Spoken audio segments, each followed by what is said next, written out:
ศีลนั่นเป็นห่มกั่งคันยู่ใหญ่บังหัวท่านนั่นเป็นเสบียงใส่ถุงให้มีพร้อมการทำบุญให้ท่านบริจาคแบ่งปันคนอื่นได้ใส่ได้ซอยได้อยู่ได้กินจากการอนุเคราะห์ช่วยเหลือของเฮาหันผู้ใดได้กินของเพิ่นคือเฮาได้เพิ่นให้ข้าวให้น้ำเครื่องอยู่ของกินเฮาก็โอ้ยสาธุเด้อให้เจ้าได้บุญหลายๆคือกันท่านนั่นเป็นเสบียงคือห่อข้าว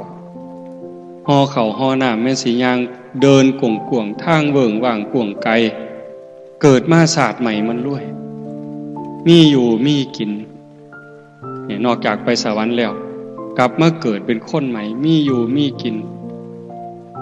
ให้หน้าก็หลายเข่าก็เต็มเหล่างวกไปนั่นก็มีงวกไปนี่ก็มีบ่ขาดบ่เคินพ่อหยิบพ่อใส่